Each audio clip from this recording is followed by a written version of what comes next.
రే దేవా, ఇది చాలా తప్పురా, పద్ధతి కాదు. రేపు ఏదైనా తేడా జరిగితే వాళ్ళ అమ్మ నాన్న మా ఇంటి మీదకి వస్తారా? రే అసలు నువ్వు నా ఫ్రెండ్ అయినారా? ఫ్రెండ్కి హెల్ప్ చేయకుండా డిసప్పాయింట్ చేస్తావేంట్రా? అయినా అమ్మాయికి నేను నచ్చాను రా, ఛాన్స్ ఎందుకు వదులుకుంటాను చెప్పు?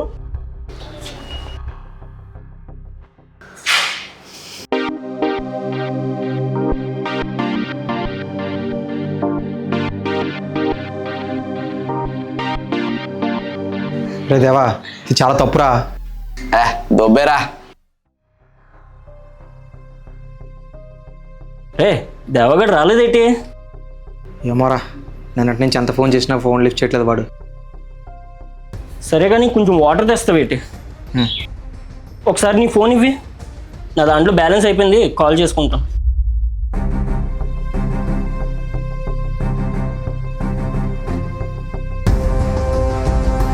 ఆ అమ్మాయి ఇన్స్టా ఐడి ఏంటి చూడు. దొరికింది.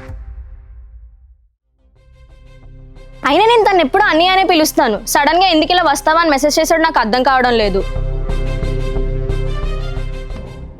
రే ఎందుకు ఇలా చేసావు? అర్థమైందిరే, నేను తన లవ్ చేయడం ఇష్టలాగే కదా ఇలా తప్పుగా మెసేజ్ చేసావు. రే దేవా, నేను ఆ మెసేజ్ చేయలేదురా. ఆపరా ఇంకా. అయినా తను నిన్ను అన్నీ అనిపిస్తుంది అంట కదరా, వస్తావా అని ఎలా మెసేజ్ చేయాలనిపించింది రా సిగ్గు లేకుండా.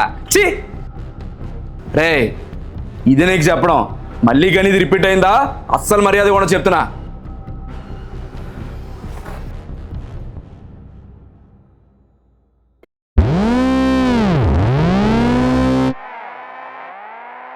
ఎవడు? నా లవర్. మరి నేను? నువ్వా? జస్ట్ నా టైం పాస్. అంటే నువ్వు నన్ను లవ్ చేయట్లేదా? చేశాను, కానీ నాకు నీకన్నా ఈ హ్యాండ్సమే నచ్చాడు. ఈ జనరేషన్లో ఇదంతా కామన్ బ్రో, జస్ట్ కూల్. దా బేబీ, మనం వెళ్ళిపోదాం.